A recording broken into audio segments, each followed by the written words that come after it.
Whoa, Indie Left, what is happening here? To check out IndependentLeft.news. The Indie News Network. Indie Left News. Oh, hey, Indie Left. IndependentLeft.news. Great work. Indie Left News. IndependentLeft.news. Independent Left News. Shout out to Independent Left News. Shout out. Oh, what's up, Independent Left? Friends show. Thank you, IndependentLeft.news. The INN, Indie, you're wonderful. I think Indie was onto something. Independent News Network, Indie News. Yeah. What's up, Indie, over on Rockfin? Independent News Network, also known as INN. Indie Left News. I don't know if I would have made it through that 3 weeks without Indie, honestly. No, I was just going to ask Indie. A huge thank you and shout out to Indie Left. No, you know what we're doing? We're world building, Indie. Indie Left News. You were doing the INN recruiting. Indie News. Independent Left News. Shout out to Independent Left News. Check out Independent Left News. At Indie News. I see Indie's in the chat. Hi, Indie. Okay, great. Bye. Okay. Hi. What's up, everyone?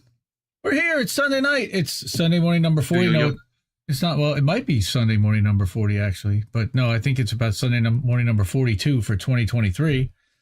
I missed the Bank Sisters too, Rick. That's great. Okay, God. Bye. Yep. Hi, everyone. It's Indy. It's Reef over here. It's Sunday night. How do we miss that? We are here. We are live. We are green tonight. So we're going to cross our fingers and hope that we actually get through a full show tonight. That would be awesome because there's a lot to get through. And let's see what the YouTubers do to us. So tonight we are, as you notice, on Indie Left Media only and not on INN for YouTube, thanks to a content strike where this one's not a good one. So they took away our monetization for 90 days. They took away our ability to get super chats on INN until they say that otherwise. And they said that we were promoting something that we were not. So we've appealed and they've denied that appeal. And we are not going to be able to monetize for at least 90 days. So, and we're out in the penalty box for a week. So we'll take our lumps and we'll keep going forward. But the truth is that there's better ways to support INN and Indie Left than giving YouTube money because YouTube takes 30% anyway. So the best way, and somebody was asking me about this today, so I guess I'll just put this up on screen right now. But the best way to support INN, because people are like, well, what are we supposed to do now? That's a great question. We really appreciate you doing so. Here, turn the slideshow on. Damn it. All right. We got patreon.com/Indie News Network. You can subscribe at Substack at indienewsnetwork.substack.com. Coming to a Substack newsletter near you. Yeah. Rockfin.com/INN. Rumble.com/C/Indie News Network. And we are live on both of those channels right now. As well as you can donate to cash.app, or if you have Cash App on your phone, $ Indie News Network, all one word, you can give us cash. And that actually is no fees and the best way to get us some cake. Somebody actually hooked us up today and I didn't even get him in the ticket. What? Wow, that's new. Okay. All right. Cool, man. So, all right. We got Reef, we got the microphone over here. So we are ready to go. We've got some stories and look, you know my spiel. I'm not even going to do it tonight. So let's just get into it. First story we've got is about a reporter that we've covered quite a bit, Mike from Payday Report, Mike Elk, and something happened a couple of years ago, and this was before we started covering him and before we were even doing a show. And the NewsGuild is an organization that we've run into before, and they are now certifying. They're like a nanny state, effectively, for the censors and for the intelligence state. And they are certifying news organizations. And there are a couple of outlets that have a top rating from them, and they brag about that, and they're super excited and proud of that, and proud of them for that. But they also flag a lot of outlets that question the imperialist state, that question the state narrative, and incorrectly. I know that, for example, Consortium News has been under assault by NewsGuard. And the problem is that if NewsGuard, this is NewsGuild, but if NewsGuard, certifies that your outlet is not on the up and up, other outlets will not consider your work as credible. But what's happening here, this is NewsGuild, and this is actually a union. So, we started out the live stream saying that this is journalism under assault. And this is where we're talking about. So this is crazy. This is a journalist union that is trying to get a writer, a journalist, to reveal their confidential, protected sources, as well as the communications with their source. So what happened? The NewsGuild is seeking to compel a journalist to give up his communications with his sources, as well as his correspondence with a former New York Times columnist. I believe that's Ben Smith. So, move is in part of an ongoing legal battle between the Guild, who's the largest journalism union in the country, and Mike Elk, like I talked about, a former member and independent labor reporter. In June 2021, he sued the NewsGuild and several of its top leaders, alleging that they had retaliated against him after he notified them of sexual misconduct allegations against former newspaper Guild of Pittsburgh president Michael Fuoco. Man, that's an unfortunate last name. You better make sure you get that one right. So this is in Pittsburgh. The defamation lawsuit, which was filed in Allegheny County, right, Pennsylvania, has reached the discovery phase, and as part of its request for documents, NewsGuild asked for Elk's communications with the sources who notified him of the misconduct allegations. The union also asked for his communications with former New York Times media columnist Ben Smith, who broke the story on the allegations and reported to NewsGuild that it ignored tips about Fuoco's behavior for months. Elk served as a source for Smith. So now they're trying to get Ben Smith to also give up, or to him to give up the communications with Ben Smith. Elk has refused to turn over these documents, citing the First Amendment, Pennsylvania Shield law, which protects journalists from being forced to disclose the identities of their sources in court. All right, the NewsGuild filed a motion to compel Elk to give up this information last month, and Elk filed an objection on Monday. Now a judge is going to have to decide whether he must turn over those documents. Right? He says they want to subpoena my sources, the whistleblowers who told me about the sexual misconduct problems within the NewsGuild. This is a dangerous precedent. If they win this case, every right-wing billionaire in the country is going to cite the NewsGuild anytime they want to sue a journalist. That's pretty important. That's pretty bad. Right to jail, right away. Well, pretty much, but no, you have to give up your sources. In his lawsuit complaint, Elk alleges that NewsGuild leaders defamed, harassed, and physically assaulted him after he asked the union to investigate Fuoco. He's seeking a jury trial and compensatory and punitive damages. Right? NewsGuild leaders have denied the allegations, of course, in the lawsuit, which Union President John Schlois called meritless. However, asked about their discovery request, they said that Elk has asked for his communications with Smith and sexual assault survivors. Elk denied this, right? And he says he's neither requested the names of survivors nor the NewsGuild's correspondence with the New York Times. This is nonsense, right? Schlois also said that Elk's requests for any documents related to the allegations in his lawsuit complaint are overly broad. So, dismissing the whole thing as anything important whatsoever. What a surprise, right? He initiated the lawsuit seeking that information in his discovery request. Ours is basically a defense to try and understand the nature of his allegations. They know what this is. We need more information to be able to understand his allegations to prepare our own defense. Right. They've argued that because he's the one who brought forth the lawsuit, he can't use the First Amendment simultaneously as a sword and shield. Actually, you can, and that's exactly what it's designed to be used for. Right? And then he weighs his privilege where sources have information that goes to the heart of the defense. So really, again, they're trying to compel this journalist to reveal his protected conversation. So here's what happened. Ben Smith then left the New York Times to found Semaphore. I'm not a fan of Semaphore. Semaphore is a corporate whore of a newsletter company, right? They first reported the NewsGuild's discovery request on Sunday. Roughly 2 hours before they published a story, Joyce emailed NewsGuild members a copy of his request for comment, along with an update on Elk's lawsuit. He told Poynter that he decided to release a statement ahead of Smith's story because he wanted to provide transparency to NewsGuild members, not to get out ahead of the story, which is about to blow up in his face, right? He says, I have a First Amendment right to publish what I want to publish. We try to be as transparent as possible, especially with litigation against our own members. Now,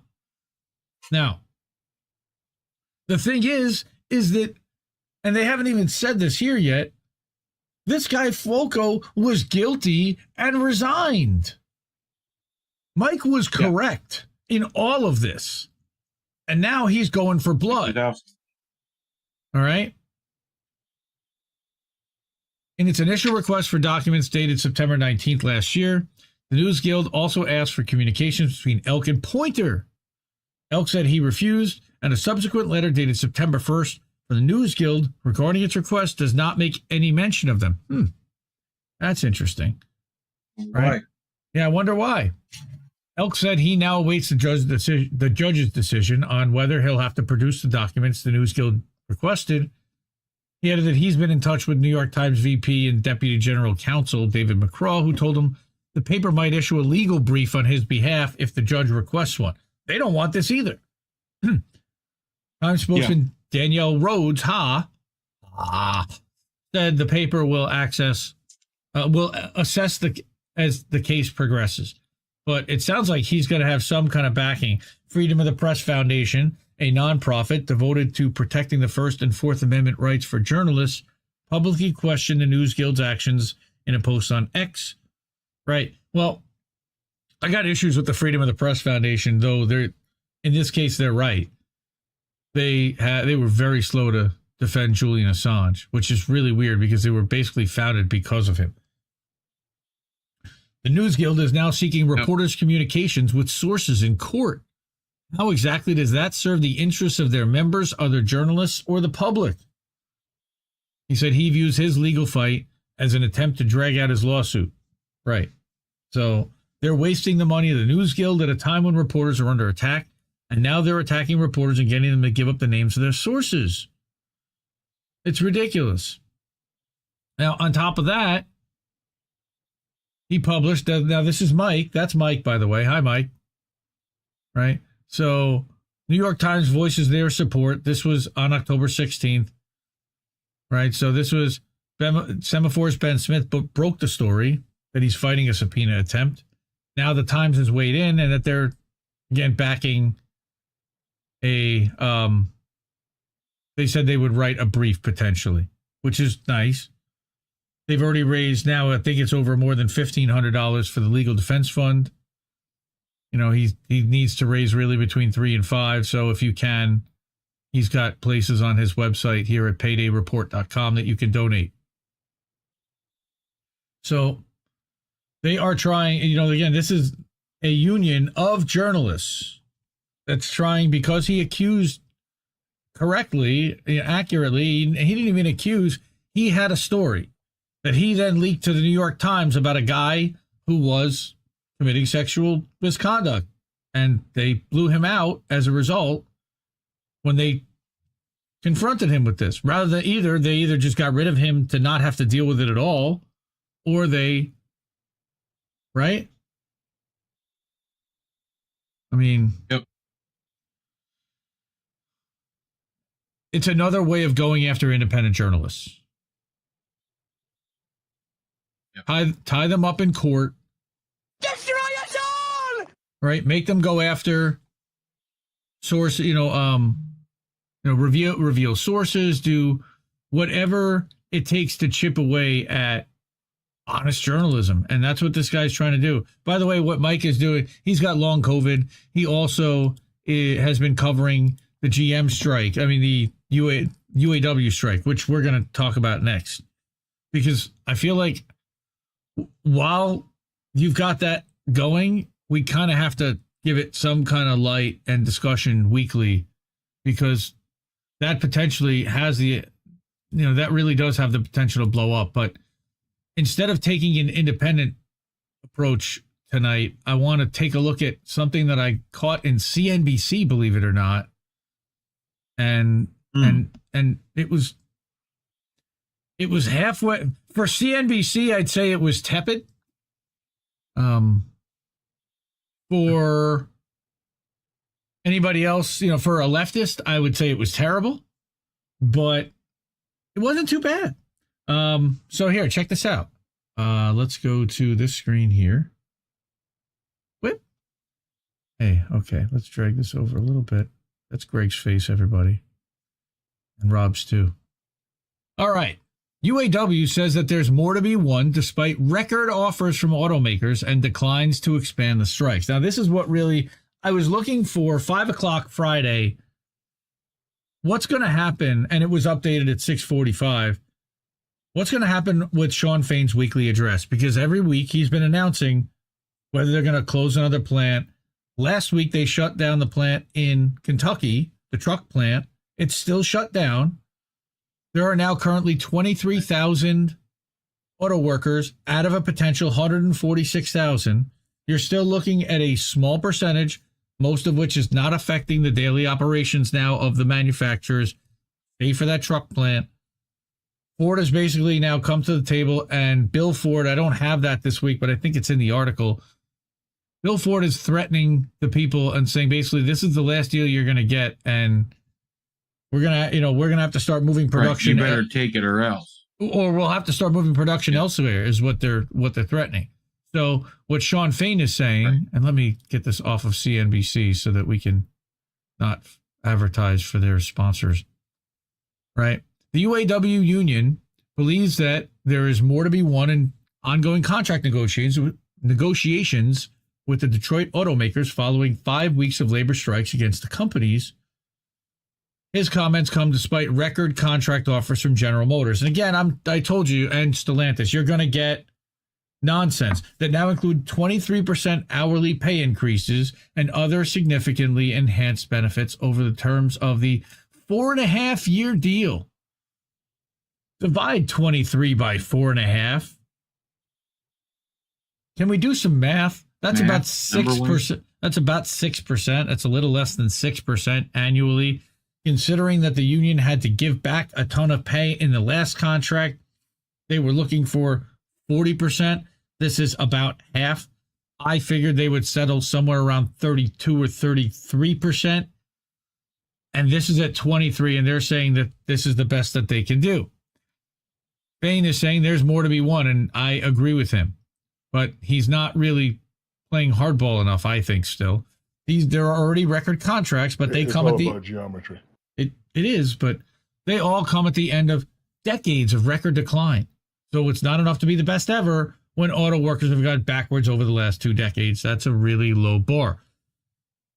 Despite his comments, the union did not announce additional strikes Friday against any of the companies, because the bottom line is they've got cards left to play, and the manufacturers have money left to spend.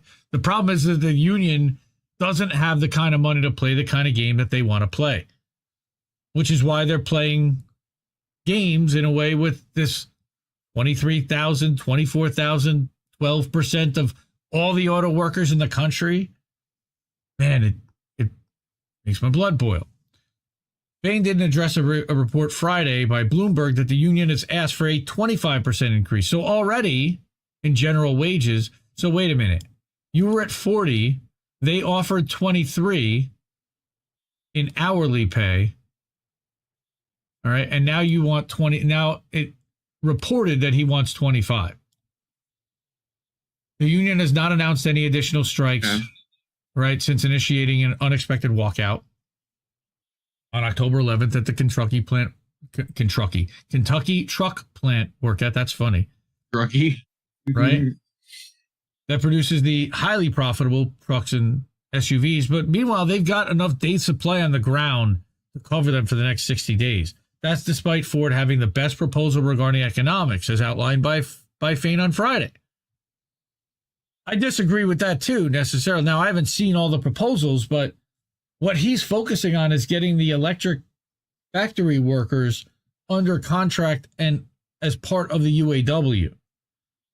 But it's not pushing for wages to be equivalent to the current factory workers now. So great. Yeah. He's going to end up getting dues from guys that are making 2/3 as much as the people to do pretty much the same jobs at a different organization across the street. So here we go with Bill Ford. Fain spent a notable amount of time during the broadcast discussing how the union plans to use these talks to assist in organizing non-union plans. Okay. He also heavily criticized Monday the comments of Bill Ford, okay, to bring an end to the negotiations, because Bill Ford said it shouldn't be Ford versus the UAW. He said it should be the UAW and Ford against foreign automakers. That sounds very nice. He says, I want to be crystal clear on one thing. The days of the UAW and Ford being a team to fight other companies are over. Non-union auto workers are not the enemy. Those are our future union family. So what he's talking about are all of the foreign manufacturers that have opened up non-union plants in right-to-work states like Tennessee and Texas and South Carolina. And that's where the trend has been heading towards. They haven't been opening new plants in Michigan and California and New York and places where a union, where you have a certain size, you can have a union, and there's not just right to work. Not that unions are illegal, but it's a lot more difficult in a right to work state to get a union going, especially if the company doesn't want one. So Ford said it remains eager to conclude these negotiations with a contract, right, that benefits its workers, citing it's good that Mr. Fain acknowledged Ford's contract offer already is a record and remains the best one on the table. So Ford is playing games and gaslighting here too, right? Yeah, this is the best you're going to get, so deal with it. Right. Stellantis said that the sides continue to be productive, building on momentum from the past several weeks, but declined to discuss specific details. GM didn't say anything at all, citing details it released of its most recent offer earlier Friday. Right, the 23%. That's the best you're getting from us right now. We have no further comment. The UAW hasn't expanded strike. Now, this is really important. And I don't understand why, because they really haven't gotten very far. They have not expanded a strike at GM since September 29th or Stellantis since September 22nd, despite offers made this week not meeting details of even Ford's proposal from last week, and Fain saying last week that the union was initiating a new phase of strikes and contract negotiations. Yeah, one where they're going to cave and do nothing. I'm hoping tomorrow morning that they call out a bunch of GM and Stellantis plants, but my guess is they're not going to. Right? They're not. The manufacturers are not going to cave. They're not. They're already, you can hear the language here from the boss. Remember, this is the network of the bosses. You're hearing this from their language to the people who watch the bosses, watch CNBC, read CNBC. They're communicating how they think this is going to go down and how they expect this to go down and how they intend this to go down, because they control the cards just about, unless Fain does the one thing he hasn't done, which is use the power of the union and shut down the plants nationwide. He's got to throw it on the table at that point, but he's got Christmas time coming. My guess is that if things aren't resolved by New Year's, January 1st, everybody goes out. But you got to get everybody through the holidays. You can't tell the kids there's going to be no Christmas because we've been on strike for 3 months. I think that's honestly part of it. And I'm not giving him a break or a pass or anything. I'm just trying to look at it from an optics standpoint. And can you imagine how the manufacturers would have been hammering him in a way for putting everybody out and ruining Christmas for 150,000 auto workers. Literally would have been the narrative. How dare you be so anti-Semitic? Not everyone celebrates Christmas. Scrooge. Well, right, but you know how the networks go. So, sure. Even though, we've seen the graphic that there's quite a few that are not Christian of the anchors and the executives, but we'll talk about that another time. But the strike at Kentucky plant, which is responsible for $25 billion in revenue annually, that's good, marked a major escalation in Ford, right? In the stand-up strikes. Again, they're using the UAW language. They at least have a decent PR department that's pushing out a narrative. It's not a good narrative, but it's a narrative. They're trying. No. They're at least trying. We did the best we could. There are other unions that don't even really try and don't communicate at all and let corporate media completely frame their narrative. So, I don't even know whether that's a win. Hour in the chat. If the minimum wage kept up with CEO compensation since the 1970s, the minimum wage would be $53 an hour. 53, wow. So, CEO comp. And I've read the thing about productivity. Yeah. The problem is that the minimum wage was never designed or built to keep up with productivity, though it should be the average wage, or it shouldn't necessarily be a minimum, but unless it should be living wage. But yes, it should help combat. If we're for co-ops, yes, it should be a percentage of the earnings from the company. But anyway, so the reason why I like this the most, this article, is because it actually does lay out what the current proposal is to the UAW, that all three automakers have offered a 23% pay increase over 4.5 years. That is not enough. That is not enough. They're not making enough now. They're going to make what? 6% more this year? All right, 6% more when inflation and cost of living has gone up way more than that in the last 3 years alone. Right? So all three automakers have agreed to eliminate wage tiers at parts facilities where workers have historically been paid less. That's good. Right? Ford's been offered a 3-year progression on top of the wage rate, right? A system that was in place in the mid-90s until the aftermath of the 2008 economic crisis. Now, GM offered also 3 years, but only for current workers, not for new ones, which is weird. And they want a more granular stuff. Cost of living adjustments, Ford has offered to restore it to the level last used in 2009, which is still crappy, by the way, because that was, again, post stock market crash when everybody had to take a haircut.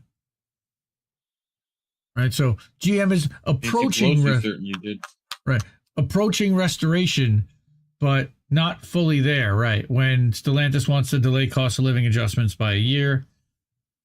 Ford and Stellantis have agreed to give the union right to strike over plant closures, which is a key UAW demand. GM has rejected that demand. But this is the big thing here, is this temporary worker stuff, because they're hiring a lot of temporary workers, especially now to replace the striking workers. They're scabs. Ford has offered to convert current temp workers with 90 days of service to full-time employees with a raise to $21 per hour for remaining and future temps. That's good, but still not enough. $21 an hour, not enough. Whether these future temps will be converted to full-time employees automatically is still being negotiated, right?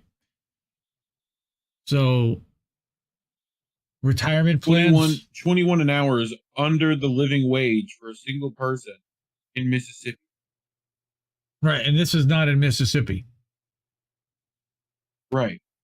Stellantis agreed to convert thousands of current temps to full-time status with a wage increase to $20 per hour for remaining and future temps. So they're starting to barely pay a living wage after earning tens of billions of dollars in revenue, in profit, and yet they'll take the first deal offered because billions in stock buybacks too. Right. So retirement plans, they're offering a $3 increase to pension benefits.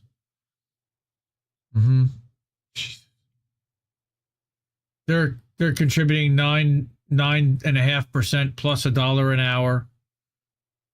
You know, they need those pensions. $1 an hour increase. I mean, they don't have 401ks. They don't get 401k. Like, this is it. That plus Social Security is what they have to live on for the rest of their lives once they retire. Right? And then you've got profit sharing. Ford offered to improve its existing profit sharing formula. That's nice, by including profits from Ford Credit, that's good, right? And then work-life balance. All three automakers have offered to make Juneteenth an official paid holiday and 2 weeks of paid parental leave. Oh, yeah. So basically, 1 day off extra that all the executives, by the way, also will get off and paid. So it's nothing specific for the union members. They're wanting paid holiday. Yeah, I mean, it's just, and who's to say that's for a specific group or not? Yeah, but didn't Biden make Juneteenth? They might only let the fucking right. Juneteenth's a federal holiday now, if I remember correctly. Right. So it's like literally like, well, we'll give you the other days off that you're supposed to get, like, off. They wanted 32-hour literally work. It's a federal holiday. They wanted a 32-hour work week. Oh. Yeah. And they're being offered Juneteenth. And 2 weeks of paid parental leave. Thanks. Best we can do is Juneteenth ice cream, everyone. Maybe a pizza party. Dude.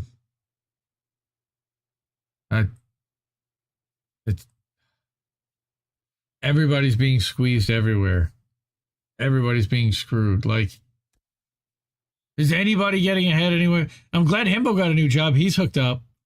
Good for him. I'm working on something, but we'll see what happens. But, man. All right. This is the story I was trying to do last week. And of course, it has snowballed and evolved and yeah. So there's been a lot of propaganda happening out there. And I'm hoping that YouTube doesn't pull my channel down too for what we're about to do here. But I'm not necessarily. Yep, it's safe and effective. That's correct. And we're fucked. I think we need to acknowledge that all to start. So I've got a bunch of stories here, of course, about what's happening in Gaza. Yeah, I know.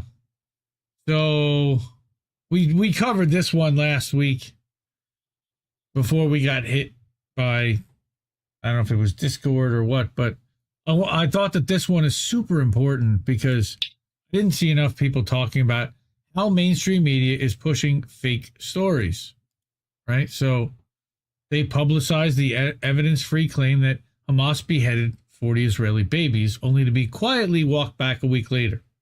People are still asking for the screenshot, show us some evidence. No, they claim they saw that. I think Netanyahu even still says that he did. All right. They also claim that this Israeli festival attendee, Shani Lauk, was murdered. They're also making AI versions of Hamas leaders playing ping pong. Yep. Yep. The fake hands. And we saw today them making AI fucking protests. Israeli parades. Right. Protests in support of Israel. Yes. Media have also been using the passive voice, right? Like we said, this is another way of dehumanizing by saying that, Palestinians have died, but that Israelis were killed. It's passive. You got Ben Shapiro, of course. Wow. Ben has certainly been stepping in it this week. Right. Right. With his fucking puppy bullshit.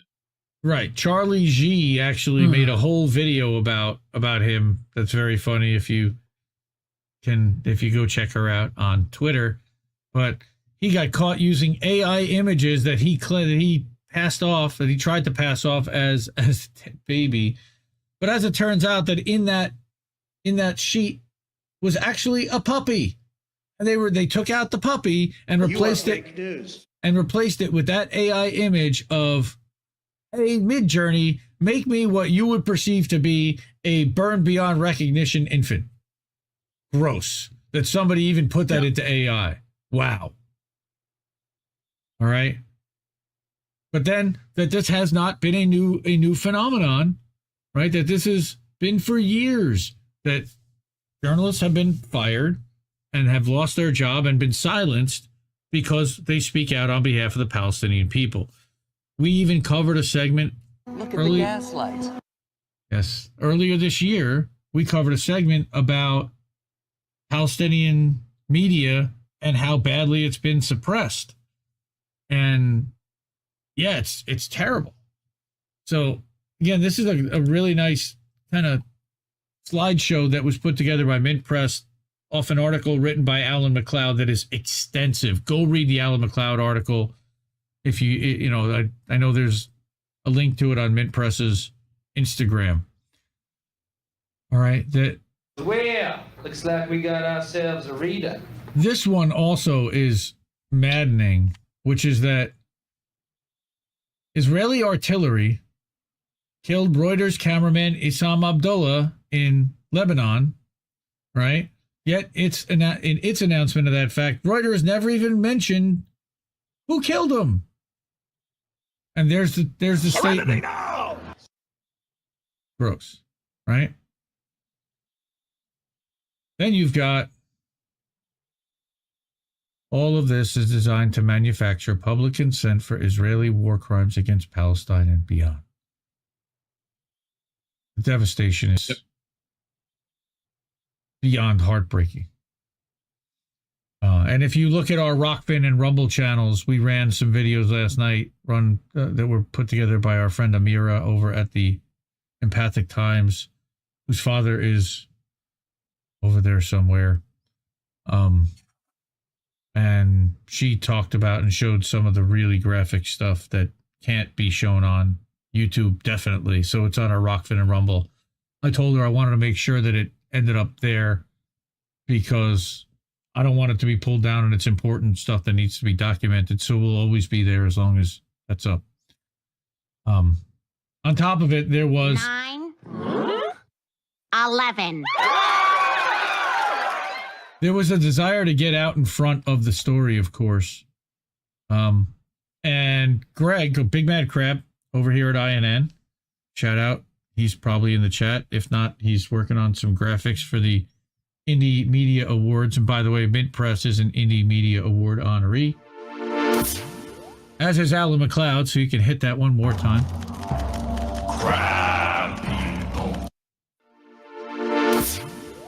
Crab put together this little video that talked about the narrative, right? The news pundits begin repeating the phrase failure of imagination and links it to 9/11.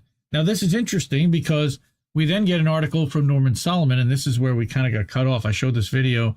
We were going to go to an article by Norman Solomon that kind of equates and shows that they're trying to tie this narrative to say that what had happened on the 7th of October was Israel's 9/11. And we're going to read the article that Norman wrote about that. But failures that are labeled as intelligence failures, 9/11. when you really look at it, are in fact failures of imagination. I think it's basically a failure of imagination. We never believed that Hamas had the capability to do this. Imagination. There are so many painful questions facing Israel right now about what everyone accepts is a massive failure, be it a intelligence failure, a military failure, be it really, Nicole, a failure of imagination. Yeah. It was dismissed as unlikely to happen. I think there were breakdowns on multiple fronts where our failure of imagination. I think Hamas got smarter in terms of preempting cyber and satellite monitoring by the Israelis. But I think the broader problem is a failure of imagination. Settler movement was too focused on the West Bank, militants in the West Bank, and that it was a concentration of resources on the wrong part of the country and a failure of imagination that a certain arrogance that they just didn't think Hamas would be able to do something like this. Talk to me about the intelligence breakdown and what Israel is saying about their inability to see this coming. Yeah, Katie, that's right. Not just a breakdown, but a total massive catastrophic failure is how it's being seen in Western capitals. I spoke with John Brennan yesterday, and he talked about not only just kind of a failure of intelligence, but also a failure of imagination. And it's something our colleague Raf Sanchez has been talking about as well in the last 24 hours. They couldn't even conceive that this could happen. But I think, frankly, Wolf, it was a failure. Inconceivable! I know it seems sort of cliche, but a failure of imagination. That's similar, it seems to me, that what happened in October 73. MSNBC national security and intelligence analyst and a former CIA officer. Mark, you were the first early Saturday to say that the Hamas attack was Israel's 9/11 because of the surprise factor, because of how well coordinated it was, and 9/11 was bad. They had never thought, apparently, that Hamas could come in and do a ground invasion as well as from the air and the sea. You know, intelligence that came in and was discounted was a failure of collection, a failure of imagination, of course. It's been something that's bandied about. But it's pretty clear there was complacency. And this was sort of a stunning, not only intelligence failure, but failure of imagination. I think the failure of imagination we consider to be one of the major failures of the government. I remember. Is, we just didn't get it in this country. Mm-hmm. Sure, Jan. With me. Sure, Jan. See so, world of failure of imagination. So yeah, this is nonsense. Again, what there is so little paid to the destruction and the devastation and the genocide and the ethnic cleansing and the mass murder of children that is happening right now in Gaza is disgraceful. We will speak out on it, and we are definitely against apartheid. We are against what is happening there. We want an immediate ceasefire. We don't believe that even the word ceasefire is appropriate because ceasefire indicates that there's a war happening on both sides, and this is at this point just a devastation and a pummeling and a pounding, and it's heartbreaking. And Catch me outside. How about that? Yeah. So that's on October 11th. This was 11 days ago. Norman wrote about how Israel's 9/11 is a slogan to rationalize open-ended killing of Palestinian civilians, which is what we've unfortunately seen. And even today, they said that today was the worst campaign and the most relentless campaign, part of the campaign they've seen yet, and that they have no intention of slowing down. So what Norman Solomon says here is that when Israel's ambassador to the United Nations spoke outside the Security Council Sunday, he said, quote, "This is Israel's 9/11. This is Israel's 9/11. Meanwhile, a PBS NewsHour... 9/11. Yeah, in a PBS NewsHour interview, Israel's ambassador said, "This is, as someone said, our 9/11. Again, so he's trying to put the narrative. While the phrase might seem logical, okay, that it's already being used as a huge propaganda weapon by Israel's government, now engaged in massive war crimes against civilians in Gaza after mass murder of Israelis by Hamas last weekend. On the surface, an analogy between the atrocities just suffered by Israelis and what happened on September 11th might seem to justify calls for an unequivocal solidarity with Israel, but horrific actions are in process from an Israeli government that has long maintained a system of apartheid while crushing basic human rights of Palestinian people. What is very sinister about trumpeting Israel's 9/11 is what happened after America's 9/11. Wearing the shroud of victim, the U.S. proceeded to use horrible tragedy suffered inside its own borders as a license to kill vast numbers of people in the name of retaliation, righteousness, and of course the war on terror. It's a playbook that the government of Benjamin Netanyahu is currently adapting and implementing with a vengeance. Now underway, Israel's collective punishment of 2.3 million people in Gaza is an intensification of what Israel has been doing to Palestinians for decades. I think Norman wrote this really beautifully and is summing up what my feelings are about this. But Israel's extremism, more than ever, touting itself as a matter of self-defense, is at new racist depths of willingness to treat human beings as suitable for extermination. And I think we used that word last week also. They are trying to exterminate these the Palestinian people after taking their land and pushing them into smaller and smaller and smaller area.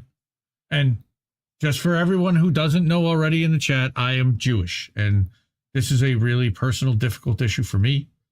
I have family that is still Zionist and still believes all the narrative and the propaganda.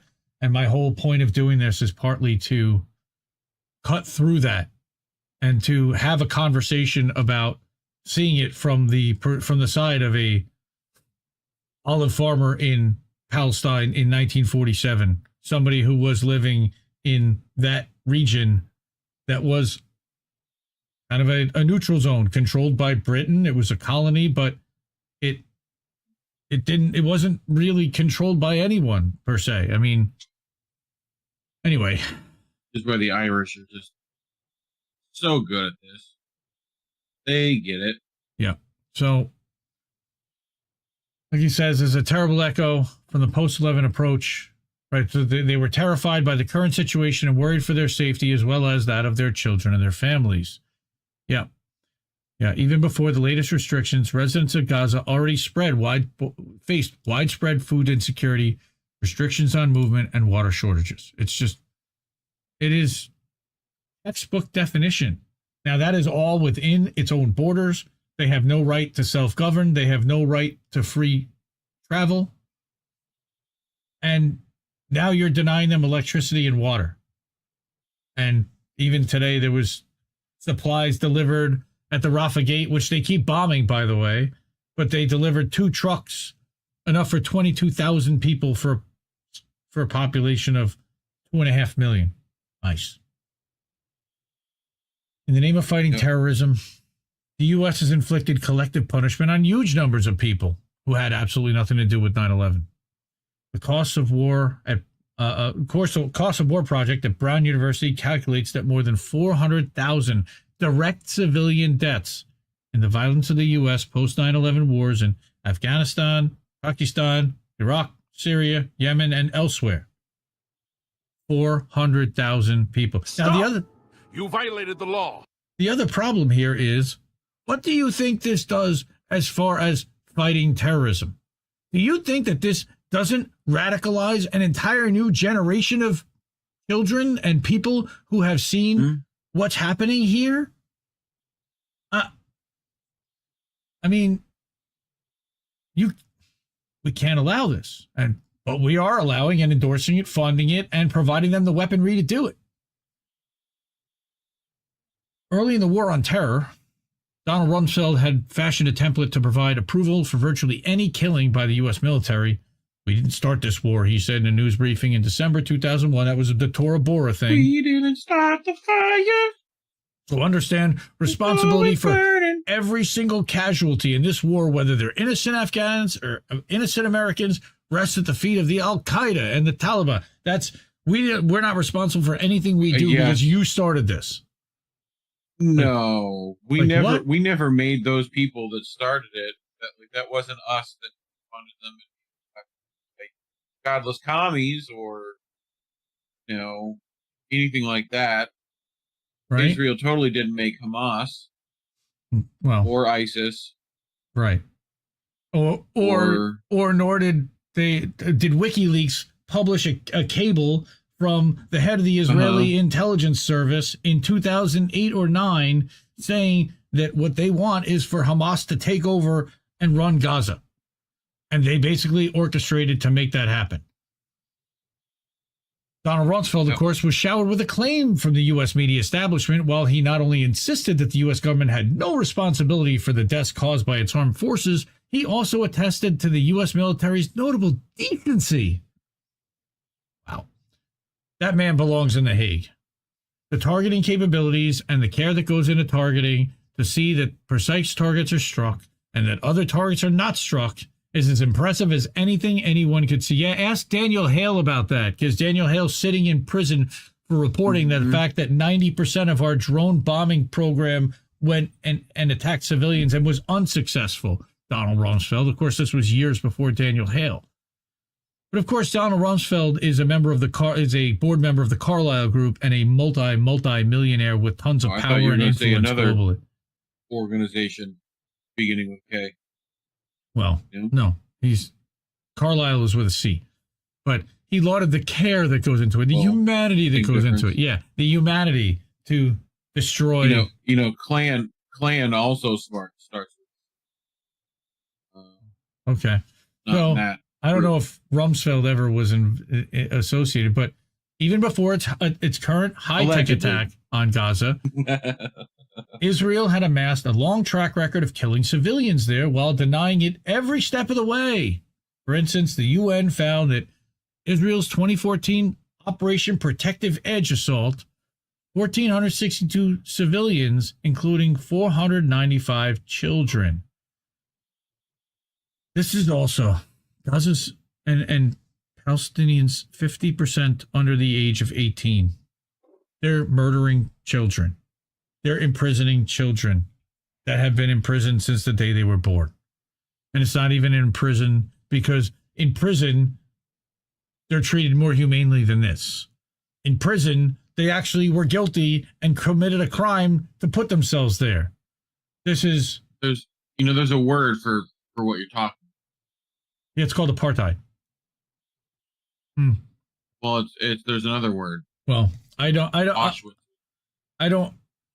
think that it's those camps. You got to focus real hard at. Yeah, but no, the difference is that you round people. They round people up, and it was run by There's a lot of differences there. I would not. Yeah, I don't. That totally rounding up the people of Palestine like all walling them completely off. I mean, pushing them into a small little strip of land. Yes. Like in 1948. Well, not even 48, 67, really. They could have put them on. I mean, they didn't put them on trains. They just force marched them. But, I mean, right now they're still taking away whatever homes outside of the concentration. Now, again, they didn't have a day of broken glass or whatever, but close enough, right? Yep. But this was on the 11th, so this was 11 days ago, and he had predicted at that point there's no reason to doubt that the civilian death toll from the present Israeli military actions will soon climb far above the number of people killed by the Hamas assault days ago. That's for sure. As in the aftermath of 9/11, official claims to be only fighting terrorism will continue to serve as PR smokescreens for a government terrorizing and inflicting mass carnage on Palestinians. Deserving only unequivocal condemnation, Hamas's killing and abduction of civilians set the stage for Israel's slaughter of civilians now underway in Gaza. It is a slaughter. That is sadly the only way that I think you can describe it other than a genocide and an ethnic cleansing. Because I saw a tweet today, a picture, I don't know how real it is if it was AI, but it was a bulldozer that was literally pushing homes and rubble into the water, into the sea, and clearing the land. Absent from the New York, absent from the New York Times homepage Monday night, and relegated to page 9 of the newspaper's print edition on Tuesday, a grisly news story began this way: quote, Israeli airstrikes pounded Gaza on Monday, flattening mosques over the heads of worshippers, wiping away a busy marketplace full of shoppers, and killing entire families, witnesses and authorities in Gaza said. Witnesses and authorities in Gaza said. So basically, they're not taking their word for it. They're citing sources. 5 Israeli airstrikes ripped through the marketplace in the Jabalia refugee camp, reducing it to rubble and killing dozens, the authorities said. Other strikes hit 4 mosques in the Shati refugee camp and killed people worshiping inside, they said. Witnesses said boys had been playing soccer outside one of the mosques when it was struck. And I saw actually an interview with one of those boys. Yeah.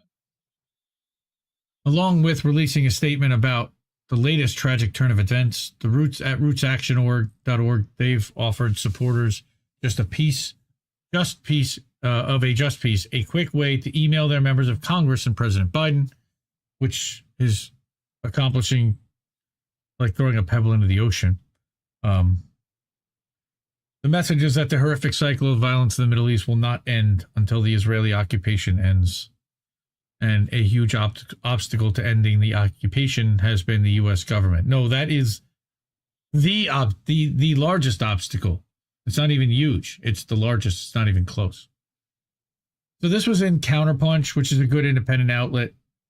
Norman Solomon, I agree with on some stuff, and on others I don't, but I totally agree with him here. There's also this incredible article out of Mondoweiss about the disinformation campaign that's happening, right?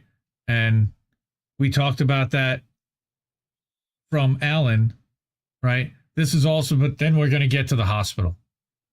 Yeah, the claims of beheaded babies. We talked about on INN News, which we put up on Substack, right? Yep.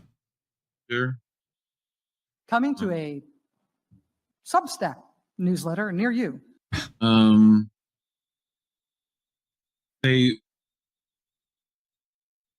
doing a war on terror memorial. They got Baby Bush planning a war on terror memorial. What? It's going to be like near the Lincoln Memorial. He's in charge of it? And the Vietnam War Memorial. Yeah. Oh, get out. Trump ceded money to it. I wish I was. Oh my God. There's a thing on the website of like, help us design it. Right? Oh, and come it lists on. you like, what would you like when you are in front of the global war on terror memorial? What would you like to feel? And like options were like unity, patriotism, like peace, nothing like remorse, regret, shame, none of those.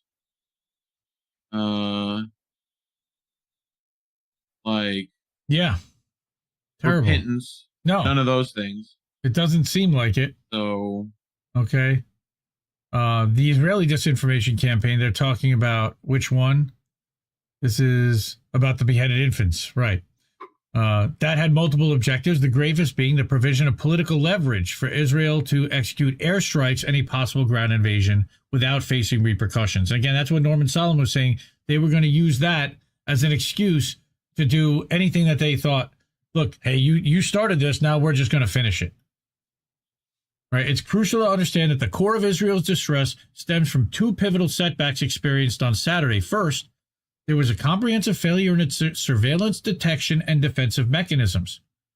This oversight was intensified by the ineptitude of its intelligence service to anticipate and thwart the offensive initiated by Palestinian fighters in Gaza.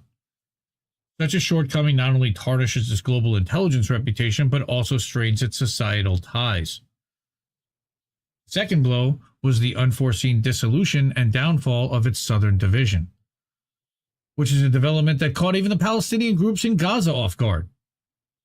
Members of Israel's southern division were either captured, perished, or opted for retreat. Nobody talks about that. Only a few fought, and it took Israel more than 4 days to regain control of the Gaza envelope, a wide area surrounding Gaza that was infiltrated by a meager force of 1,200 fighters. You're not getting this from anywhere else but Mondoweiss, which, by the way, is another Indie Media Award honoree. This holds monumental significance. As a state rooted in colonialism, Israel's prestige and survival hinges on the prowess and integrity of its defense systems and armed forces, but the swift collapses of its military divisions, coupled with rapid fragmentation of its southern command, represents a profound psychological blow. This crisis has driven its right-wing administration to solicit international military backing, and you've seen that with aircraft carriers coming into the Gulf, moving into the Mediterranean, which is a move that will inevitably reshape its political landscape and influence the future trajectories of several of its leaders once the conflict ceases. And I totally agree with that. It makes a big statement to every other country in the region that the U.S. is sending an aircraft carrier or a carrier group, right? Yet at the heart of these unfolding events lies a disconcerting decline in Israel's strategic foresight. All right, its frenzied reactions not only underscore the psychological trauma experienced on Saturday, but also project a macabre display of capabilities, intending to depict the Israeli military as a streamlined apparatus for killing and destruction. However, the current narratives lack a clear strategic vision, making its vow to annihilate Hamas a contentious stance that poses intricate ramifications for the broader regional dynamics. On top of the fact that now you've got protests happening worldwide in cities, like big protests. Thousands of people are now showing up around the country every day, not just here, but in Germany. And they were arresting people. They were arresting people in France. And not AI ones. No, those are real ones. Real people. Right. Another component is vital for its disinformation campaign, aiming to rekindle unity and determination within its society during times when such sentiments are waning. Currently, Israeli society is plagued by internal political discord, marked by profound mistrust dividing various ethnic and political factions.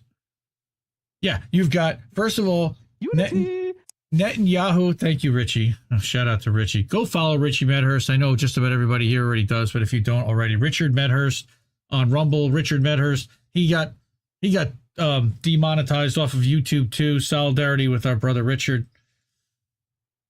He's been going real hard, way harder than anybody at INN, and I understand why. Wake up, asshole. Yeah, thank you. That's literally that is the phrase that woke me up 3 years ago. Well, what's happening? What's happening is that Israeli society is plagued by internal political discord, right? So you got Bibi with corruption charges. Then you had the other prime minister came in and they got him out, and Netanyahu somehow ends up back in power, and he puts this Ben-Gvir as his, I believe, defense minister, and that guy decides, he said he's ramping up and he's been taking a hardline stance against Palestinians, and we've been seeing this. There has been an average of a killing a day. No, not a hardline stance, a hard line stance, a hard line in the stance. Yes, but there has been a murder a day of a citizen, of an innocent citizen in Palestine every day this year. Over 270 of them, from what I said, and that was before all this started. I mean, now it's in the thousands, unfortunately. Again, thousands of children. So here's what's happening and here's the other thing. Another component, like I said, is even more crucially, this unfolds as a backdrop where Israel, devoid of any tangible political solution to a prolonged conflict and while besieging Gaza, presumed it could operate without facing repercussions. The rift between its populace and military and political elite demands the crafting of a narrative resonant with both Jewish and Israeli sensitivities. You've had Israelis in the streets protesting against what they've been doing to the Palestinian people. And they've been demolishing homes, kicking Palestinians out of their houses, and leaving them with nothing. Now, a ground maneuver in the Gaza Strip would necessitate significant sacrifice on the part of Israel's military, and its wager that a ground offensive would end Palestinian resistance could also backfire and lead to an even worse political and strategic condition, which is why they decided to bomb the shit out of it. Moreover, the unwavering support from the U.S. and its attempts at deterrence may prove futile in dissuading other factions from joining the conflict.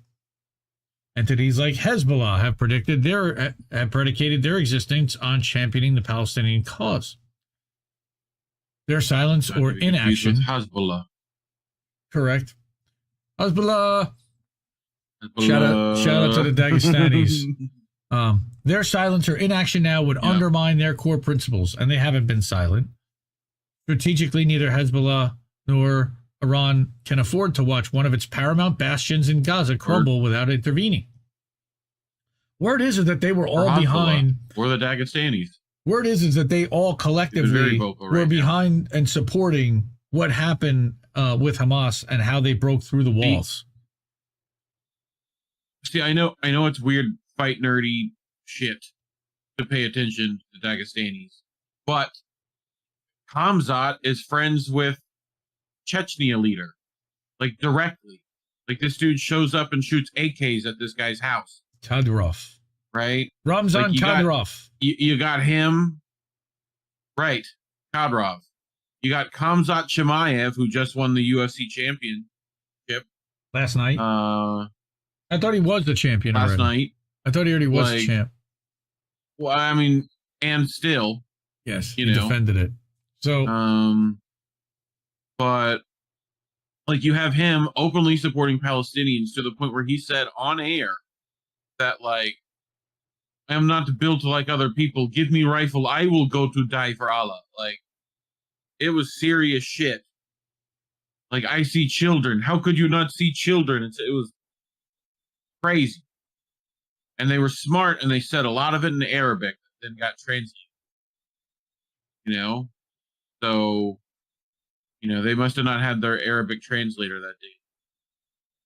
I also want to make an appeal and show you guys what Dagestani's both Russian and so what Mondo Weiss, oh goodness, has been doing. You know, another day reporting from the war, but they have been doing daily coverage and update of. Wow, what happened? Oh, he lost his mic, his battery. Something happened. But, no, I didn't. Oh, you were. No, I was trying to remind myself that. You know, INN has a person in Russia that is only, I don't know, 3-4 hours away from Dagestan. Mm-hmm. And I'm sure when they come back, someone could interview them. Be very smart. You know? So this is what I want to shout out. Mondo Weiss has been covering a whole section on Operation Al-Aqsa flood. And they've been giving daily updates about what's happening inside the walls. And they're incredible, and we need to support them because there aren't enough of them. And here's another article. Now, this one is tepid. This comes from Common Dreams. But this one I thought was also important because follow the money. What's also part of it, okay, is that war profiteer stocks are soaring as Israel bombs Gaza. And again, this was from October 9th. I planned to do this story last week. So I'm sure they're soaring even higher. War is good for business. That's what one stock defense executive said at London Arms Conference last month. And what the stock market reflected on Monday. Yeah. Right. So Julie Love in the chat. Did I read Israel bombed 4 countries today, including Egypt? Allegedly. Yes, they did. Those are possible, allegedly. It's safe and effective. Don't worry about it. Yes, Axel the Dissident over allegedly. Axel the Dissident over on Rumble. Thank you so much for your support. Y'all follow Unusual Whales. I do on Instagram. Yes, we do. And we follow them also on Twitter, of course. And I know that Kit from Hardlands shares them quite a bit. I think he turned us on to that. And we've got Dave Burt over on the Rockfin. Cheers and salutations. Small comment if you got them. So rockfin.com/ You're welcome. IND Left News. What can I say? Except you're welcome. Rockfin.com/ IND Left News and rumble.com/C/independent left news, all one word. And I'll drop that in the chat for anyone that wants to go to alternate platforms. Here's Rumble. Bam. And here's Rockfin. Blam. All right. So, because look, we need these alternate platforms. All right. Because look at what happened to INN this week. Greg published, and it could have been any one of us, but Greg published a video that had a title that they did not like, that they gave a strike to, and now we can't upload for a week. We can't stream there for a week. But here we go. Lockheed Martin, Northrop Grumman, RTX, previously known as Raytheon, were all affected. Yeah, they were all up. Okay. General Dynamics rose the most since March 2020, gained over 9%. And you had the tweet from Jeff Stein at the Washington Post. Even the WAPO noticed, but I think they're celebrating all this. Barron's pointed out that separately, Lockheed's board on Friday approved the expansion of their stock repurchase program by $6 billion. And they raised its quarterly dividend to $3.15 a share from $3. So they're paying out more to their shareholders. They're buying more of their stock back to artificially inflate the price of that stock. All right. And yeah, clearly it's a huge human tragedy that we can't wait to sell more weaponry to and support. So as countries need to replenish their weapons, we do think defense companies will do very well. Right. Less than 2 months after Russia's invasion, William Hartong, who's a senior research fellow at the Quincy Institute for Responsible Statecraft, highlighted how such conflicts benefit the arms industry, writing for Tom Dispatch that the war in Ukraine will indeed be a bonanza for the likes of Raytheon and Lockheed Martin, which it has been. You know, you've got Raytheon Stinger and anti-aircraft missiles, and Raytheon and Lockheed Martin produce Javelin anti-tank missiles that Washington already provided Ukraine by the thousands.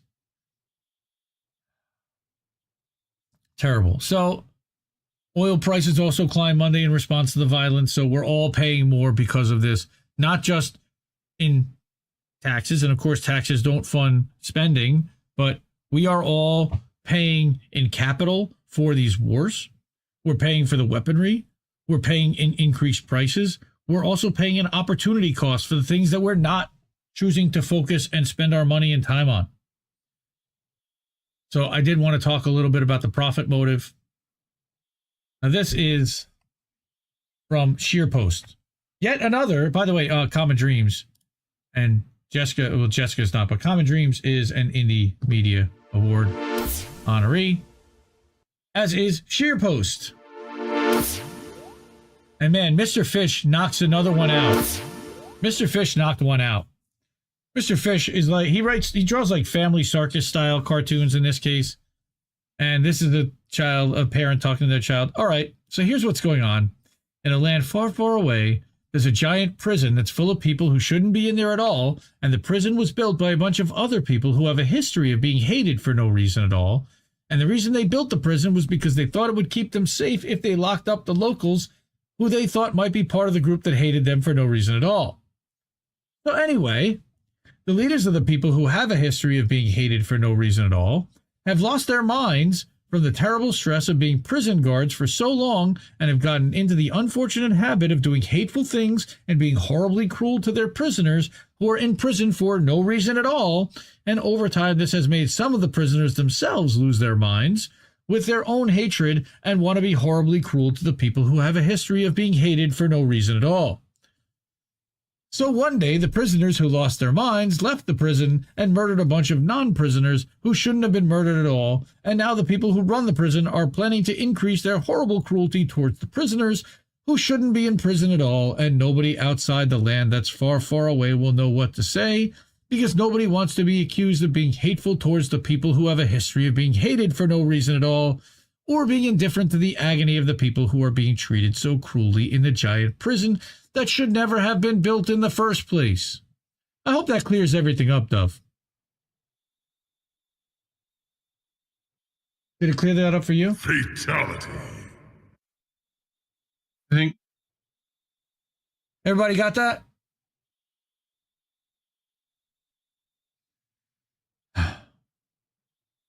SheerPost, Mr. Fish, amazing. And of course, it wouldn't be complete. Now we're getting into the narrative management and propaganda around the hospital bombing. And it's bad. We still, honestly, like, both sides are claiming that the other side did it to this minute. And it is a classic study in propaganda. So I'm going to hedge for YouTube purposes and say, we don't know who did it. Although all evidence and Al Jazeera and everything proves to a certain narrative that seems to just like we don't know who blew up the Nord Stream. That's pipeline, correct. One of the biggest one of the biggest acts of ecological terror that has ever happened. But you know, whatever. Yeah. So, Caitlin, mass media reporters aren't buying. What's wrong with that? Mass media reporters aren't buying Israel's hospital bombing story. Go figure. Now, Tim is incredible. Why. Tim is incredible. I never played Tim, and I think I'd like to, because, you know, people play all kinds of video clips and all kinds of stuff, and I'm sure Caitlin would be cool with that. And I can pause it when we want to comment, but I think he says it better than us, so I'm going to let him do it. Mass media reporters aren't buying Israel's hospital bombing story. A huge blast in Gaza has destroyed the Al-Ahli Arab hospital, killing hundreds of people. The exact death toll is still unknown. Details of who is responsible for the explosion are being hotly debated by all parties, and this is still a developing story with a lot of details yet to be revealed. But what I'd like to quickly document as things unfold is the highly unusual number of mass media reporters I've been seeing who haven't hesitated to point to Israel as the probable culprit. After noting that Israel is blaming the blast on a failed rocket launch by Palestinian Islamic Jihad, MSNBC foreign correspondent Raf Sanchez quickly pointed out that PIJ rockets don't tend to do that kind of damage, but Israeli missiles do. He also noted that Israel has an extensive history of lying about this sort of thing. The Israeli military at this point is not providing any evidence to back up its claims that this was a Palestinian Islamic Jihad rocket. They are citing intelligence that they have not yet made public, Sanchez said. We should also say that this kind of death toll is not what you normally associate with Palestinian rockets. These rockets are dangerous, they are deadly, they do not tend to kill hundreds of people in a single strike in the way that Israeli high explosives, especially these bunker buster bombs that are used to target these Hamas tunnels under Gaza City, do have the ability to kill hundreds of people. And we should say finally that there are instances in the past where the Israeli military has said things in the immediate aftermath of an incident that have turned out not to be true in the long run, Sanchez added. And the one example I'll give you is that when the Al Jazeera journalist Shireen Abu Akleh was killed in the occupied West Bank, the Israeli military initially said she was killed by Palestinian gunmen, and it was only months and months later that they admitted that it was likely an Israeli soldier who fired the fatal shot. CNN's Clarissa Ward said essentially the same thing. I will say, just based on seeing these rocket attacks many times over the years, that they don't usually have an impact like that in terms of the size of the blast, in terms of the scale of the death toll and the scale of the damage, Ward said. It's also not the first time, it's important to add, that we have seen the IDF categorically deny something before being forced to kind of do an about-face after an extensive investigation. BBC foreign correspondent John Donison gave basically the same opinion. It's hard to see what else this could be, really, given the size of the explosion, other than an Israeli airstrike, or several airstrikes, Donison said from Jerusalem. Because, you know, allegedly, when we've seen rockets being fired out of Gaza, we never see explosions of that scale. We might see half a dozen, maybe a few more people being killed in such rocket attacks, but we've never seen anything on the scale of the sort of explosion on the video I watched earlier. That's 3 mass media reporters that I've just seen in my random information-gathering meanderings, not on their personal social media accounts, but live on air. It's highly unusual to see this degree of skepticism in the Western press right off the bat when it goes against the information interests of Israel specifically or the U.S. power alliance more generally. Typically, we've been seeing the media uncritically report unverified claims about Palestinian militants while expressing rigorous skepticism solely toward any information which might benefit the Palestinian resistance. So there's clearly something about this particular story which makes mass media reporters remarkably reluctant to push the Israeli narrative. Maybe they're getting information in their group chats which has caused them to keep Israel's claims about the hospital bombing at arm's length. Or maybe they're just looking at the facts and deciding this narrative is too flimsy to get behind. If it looks like Israel's version of events will fall apart after investigation, they're not going to want to stake their reputation and their pride on pushing it with their usual gusto during an Israeli military operation that is facing unusually intense scrutiny from the entire world. Israel does, after all, have an extensive history of attacking hospitals and healthcare facilities, including in this current operation in Gaza, including apparently bombing this exact same hospital just a few days ago.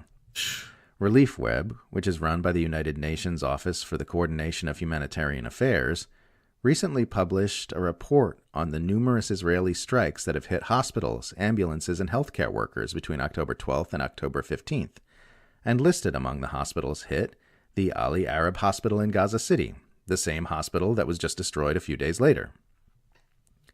Citing Al Jazeera V and Personal Communication, Relief Web reports the following, quote, 14 October 2023.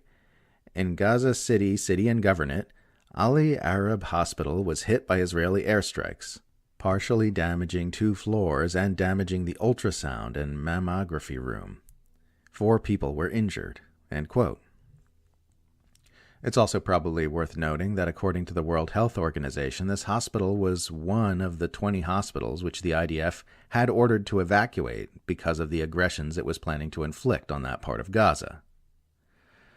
Again, information is still coming in, and this developing story could possibly wind up looking very different from what it looks like right now. But if I was an Israel apologist, I don't think I'd find the current winds in the mass media very encouraging. Right. Apparently the hospital is still standing, with some analysis suggesting that this probably rules out a ground-burst Israeli airstrike, but not a strike by drone or other airburst munitions used by Israel. I also want to go ahead. Axel the Dissident. I you are right. I said Kamzat, who I meant was Islam. Won his championship. Anyway, this one. You guys need to evacuate. Mixed up. It's very difficult. Well, hey, I say they all look alike with the chin straps. So, yeah. Chin strap, cauliflower ear is kind of the look. Right. You guys need to evaluate that. To evacuate that hospital, you'll get killed. We can't evacuate the hospital. It's a hospital. Powerful missile hits the hospital. It was the Palestinians. Sure. Also, scroll up a little bit. Yeah. Keep scrolling. I'll tell you when. Pause. Go back down. Yes, I just wanted to point out Caitlin's little bar here. Just in my random information gathering meanderings. That little bit of that. Yep. That one. So Caitlin, of course, is one of the double right there. You put in the books. One of Indy's favorite indie media award honorees, and we're gonna have a new set of awards coming out soon. I think this guy may be in line for one. That's Dan Cohen. Dan has been a fucking beast this week. I mean, just amazing. Dan's the man. Oh, the last 2 weeks since the 7th. My man. But even before that, Twitter demotes Substack links, which means that his expose on Israel's massive role in Colombian genocide is being suppressed, of course. So you can follow him over at uncaptured.substack.com. Go give him some support. He also, actually just go ahead. Keep your eye on Brazil too. Like they still have a little right-wing fascist neo-lib group that's influencing Lula and whatever to like support Israel on top of that, which makes it hard for this whole BRICS thing if they're gonna, do that. Someone might have to come over and tell them. At least some of the, like Bolsonaro's. Yep. So again, this is, when he was being interviewed for Telesur with the Empire Files. But Dan has been doing yeoman's work. I mean, just wow. He made it a documentary that he's looking to fund and get support for with Max Blumenthal called Killing Gaza. I don't want to run this trailer here. What I do want is to share. He was there. Selfie with the greatest threat to Israel. I just hope, and I. Imagine what horrors these kids have experienced in the nearly 9 years since he took this photo. I hope they're still alive. We all do. Yeah, they bombed the headquarters of Gaza's heroic civil defense, so they can't dig survivors and dead bodies in the rubbles. I mean, it's just not necessarily. Yeah, want to show all this, but what I wanted to show was this, which was Al Jazeera. Okay, investigations revealed discrepancies in the hospital attack claims, and they actually had footage of the incident, right? That in recent days to piece together what happened, and while Al Jazeera continues to gather information, here's what you need to know, and they actually show that on the 17th of October 23, hundreds of Palestinians were killed when the Al-Ahli Arab hospital in Gaza was bombed. Blame the blast on an Israeli airstrike. The Israeli army denies responsibility and claims the attack was due to a failed rocket launch by the Palestinian Islamic Jihad. They say they used Al Jazeera footage to allegedly confirm these claims. But you're asking me for proof? You don't need to get proof from me. All you need to do is switch over to Al Jazeera, who broadcasted it live, and you can actually see. I got a screen caption just for you to see. This is Al Jazeera from last night. Our digital investigations team, Sanad, decided to investigate these claims and conducted an in-depth analysis of this Al Jazeera video, along with several other videos from multiple sources, and established a detailed second-by-second timeline of the events. By analysing Al Jazeera's live stream starting at 1845, the team was able to identify 4 Israeli airstrikes on Gaza, targeting the area near the hospital, starting at 1854-28, then 1855-03, then 1857-42, and then 1858-04. That's military time for just before 7 p.m. local. The team cross-referenced this video with another, captured by a camera situated south of Tel Aviv, showing a wide view of the Gaza Strip. That video shows a series of rocket launches from Gaza. That video clearly shows how the Iron Dome intercepted these rockets. Going back to the Al Jazeera live feed at 1859-35, we can see a single rocket launched from Gaza. This is the rocket in question. This rocket can also be seen on the Israeli video. 15 seconds later, Al Jazeera's live feed shows that the same rocket was intercepted at exactly 18:59:50. This interception has the same afterglow seen in previous interceptions. A closer look at the video captured by the Al Jazeera live feed shows the rocket being completely destroyed and broken apart in the sky. According to all feeds and videos analysed, this rocket was intercepted and was the last one launched from Gaza before the bombing of the hospital. So how 5 could it seconds possibly after have... that interception, an explosion in Gaza can be seen, followed 2 seconds later by a much larger explosion. We'll see if the train left. This at is like the strike 9 o'clock. that hit Al-Ahli Arab Hospital. It was traveling. As a result, Al 60 miles Jazeera away. digital investigations team found no grounds to the Israeli army claim that the strike on the Al-Ahli Arab Hospital in Gaza was caused by a failed rocket launch.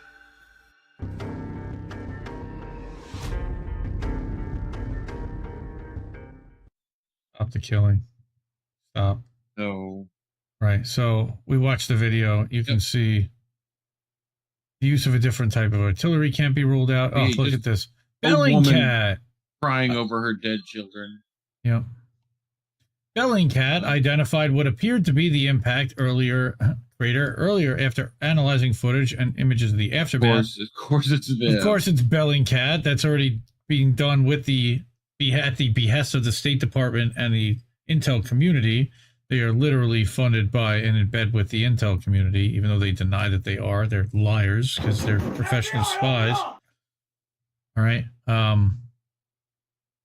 Again, there's a lot more here in the Al Jazeera article. I'll put this in the... All right, this was the whole thing about the Hanya Naftali, who's Netanyahu's assistant. Okay, he tweeted out that they had celebrated that they had destroyed the hospital right afterwards, and then he deleted that tweet, which was suspect at best. And then, of course, we've got Reef. Let me get this straight. Yeah. First it was we warned them that we would bomb the hospital. Then it was actually, no, it was Hamas. Then it was, well, we bombed the courtyard and never leveled the hospital. Right. Okay. So... You crazy Dutch bastard. The only other postscript I want to point out to right now on the propaganda side of this is that they're now blocking, in response to the fact that Al Jazeera has completely debunked what happened there. They're now kicking Al Jazeera the fuck out of there. Huh? No better way to prove that they were right than to kick them out. All right? According to Israeli media. And the best part of this plan is no one can stop me. Oh. That seems to be what's going on here. Trying to see if we can get reader mode, but no, we can't. Okay. Israel set to ban Al Jazeera. This is Middle East Eye. Also follow MiddleEastEye.net. Jonathan Cook publishes there very regularly, or they pick up his stuff and republish it. He's an Indie Media Award honoree. These are good people. According to Israeli media, Attorney General Gali Baharav Miara and Communications Minister Shlomo Kahari reached an agreement on Tuesday on the wording of emergency regulations to stop. Yep, not that one, but to stop the Qatari outlet from operating. The Israeli government has repeatedly criticized Al Jazeera's coverage of the ongoing war in the Gaza Strip. Al Jazeera is one of the few global media channels that has a physical presence in Gaza and Israel. Israel's barred anyone from leaving or entering Gaza, of course, which is put under complete siege, cutting off water, electricity, and food. International coverage of the Israeli bombardment, therefore, has fallen to media organizations already on the ground, such as Al Jazeera. So the Qatari TV channel, of course, has had a difficult relationship with Israel, to say the least. Most recently over the May 2022 murder of veteran Al Jazeera correspondent Shireen Abu Akleh. Justice for Shireen. And shout out to a Gaijin girl who tried to challenge Shmuley and Rabbi Shmuley and RFK about bringing charges up Lucy on... And right.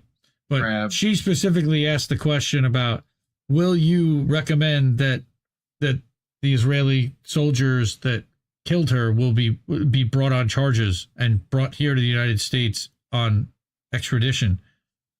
And of course they said no. No comment from Al Jazeera yet, but I'm sure it's going to be a big FU. Of course, Israel repeatedly denied that its soldiers had shot the reporter, with various investigations proving their claims incorrect. We know this for an absolute fact. All right. We did all right. 3 stories, but a lot of articles, a lot of coverage, and there's a lot more out there. Make sure that the sources that you check and that you're listening to are vetted, that you trust them. Verify everything from multiple places before you retweet or post, because you never know what can get you in trouble.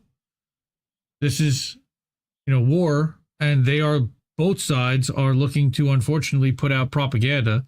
I think that there really isn't both sides of a war. Like I said, this is a massacre. This is a ethnic cleansing, and the stories that we're getting out of Gaza are legitimate fact. I mean, you can see the footage. You can see the anguish on the people's faces and in the voices. Like, that's not manufactured. That's real. That's all happening, and it's being done intentionally and to the delight of some, which is beyond disgusting. I don't know where else to go with that. Oh man, I'm your source. Oh boy, I love you, Cookies, and I'm doing all I can to stay up and stay on top of it. Like you said, you know, we're looking at a lot of the award honorees. I don't do the reporting. I just gather the reporting and I aggregate it. But Dan Cohen has been incredible. Yeah. And in case this video goes down, you know, you can catch us on the Rumble. Well, Rumble and Rockfin, yep. Max Blumenthal has been doing great coverage, really hitting hard at the Israeli government for what they're doing. He's another one of these, right? Yep, Gray Zone sure is an Indie Media Award honoree. And we're going to be having a new next Sunday night. We're going to have a very special time that we're going to be unveiling the 2023 list of the class of 2023 for the Indie Media Awards. So been working on a bunch of different things. We have a Substack now for the Indie Media Awards, so go check that out. Here's the link. And coming to a Substack fuck you, Rachel near you. Maddow. Oh man, I knew you'd hate that fucking soundbite. I already hate that. But shout out to Max Blumenthal for getting that soundbite. So Rachel, this speech is boring and paranoid. Oh, that's really funny. Yeah, Indie Media Awards. Boring Indie and Media paranoid, Awards. Max. Boring and paranoid. So every single honoree that from 2022 has their own page with their own links. We have a list for all the top journalists, top outlets, and top live streamers and podcasters. This year, we're going to be adding a new category for top video editors, so I'm excited to release that. And we've got, and again, this is in addition to the 38 that are here now. We're going to have another 30 that we're gonna spotlight, honor, showcase, and talk about next Sunday night. So good. Pretty good.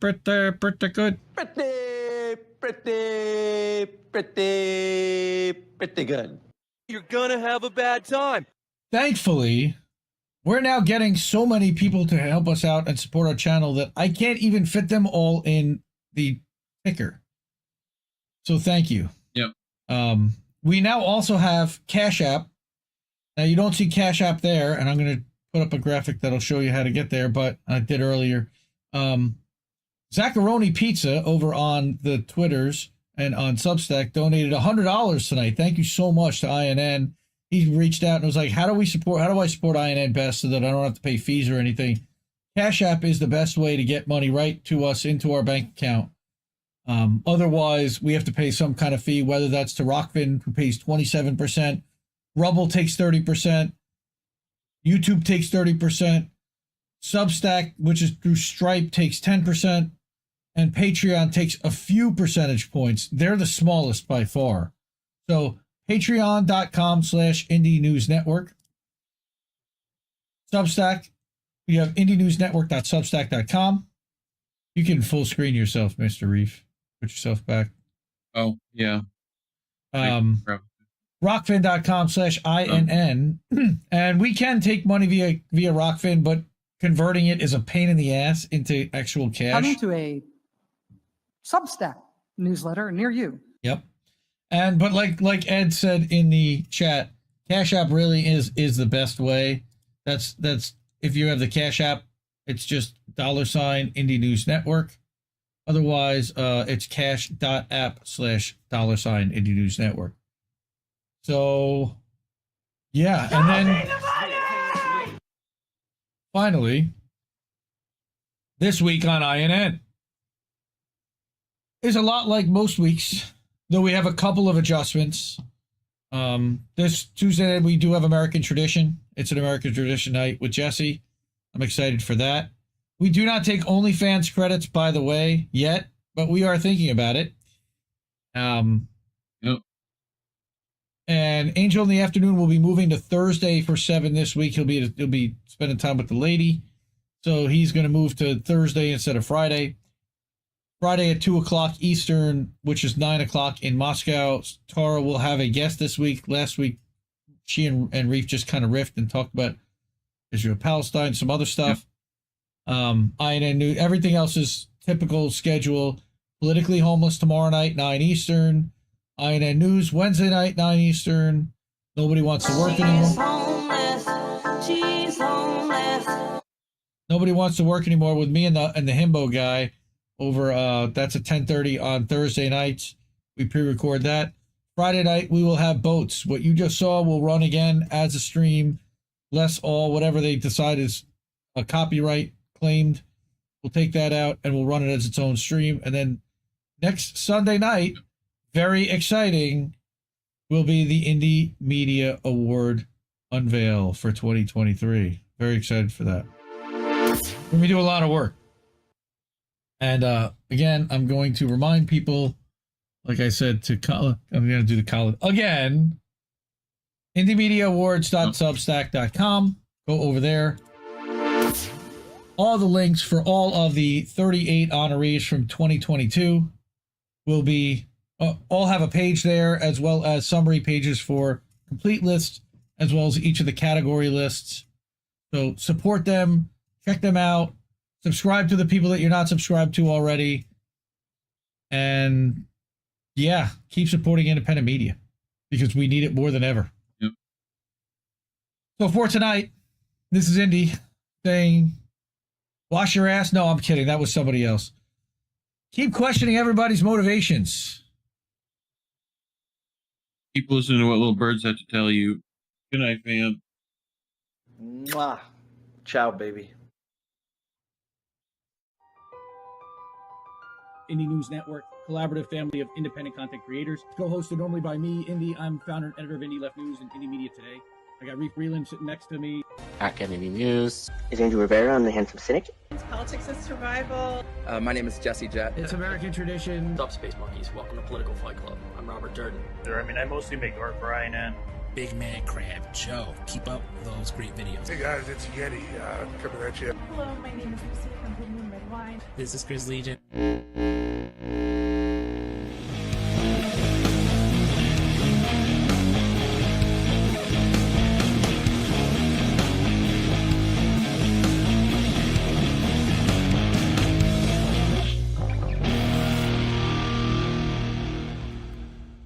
Keep fighting that good fight out there, guys. I'll talk to you later. Who are these people? I think I liked it better being blind, when I couldn't read between the lines, and when I couldn't see the cracks in the structure that lay bare before me the whole time. I think I liked it better back when I suspended disbelief and swallowed pride. I thought I knew the difference in the red from the blue, but they both bleed us so dry.